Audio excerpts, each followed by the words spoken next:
प्रधानमंत्री का आह्वान क्रमे भारत वर्षर समस्त संसदीय क्षेत्र में पार्लियामेंट सेगमेंट रे खेल महोत्सव पालन करने आह्वान दि जाइए। विधिवत भाव में यहाँ रजिस्ट्रेशन 29 अगस्त रु आरंभ होती 21 सेप्टेम्बर खेल आरंभ हो डिसेम्बर 25 यार क्लोजिंग रखा जाइए। किंतु आमर किसी ना कौन कारणवशतः आम समय आरंभ कर पार नथिलु। आज विधिवत भाव में नवरंगपुर जिलार नंदाहांडी ब्लॉक दहना ठारे यह आरंभ होती एवं कम समय हेले आम जो प्रकार खेल सूची करूँ निश्चित भाव में आम 25 डिसेम्बर यार समापन हम जो दिन प्रधानमंत्री समस्त पूरा भारत वर्ष समस्त संसदीय क्षेत्र खेला को जो मैंने से चैंपियन होते आयोजक समस्त को उद्बोधन देवे। अतएव आम आज आरंभ हो 20 डिसेम्बर पूर्वर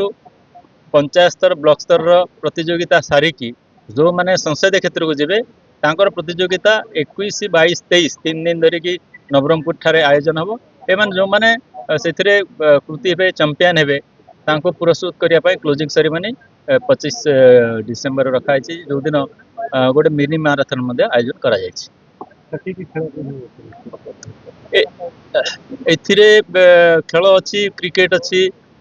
फुटबॉल अच्छी वॉलीबॉल अच्छी हाई जंप अच्छी लॉन्ग जंप अच्छी रनिंग अच्छी एमती 8टी प्रतियोगिता अच्छी या सहित किसी फन गेम अच्छी जमती सैक रेस किंबा लेमन स्पून रेस इत्यादि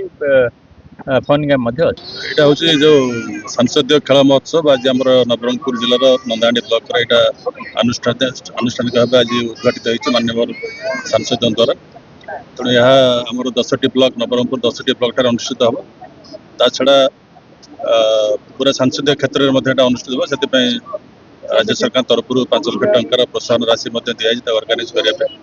छड़ा विभिन्न अन्य कंपोनेंट जो पैसा अच्छी आम आईसी हेड अच्छे विभिन्न विभिन्न ब्लॉक स्तर में आयोजन करूँ सर्वशेष जिला स्तर में आयोजन कराए जो मैंने सफल क्रीड़ाविद थे चयन कर परवर्ती समय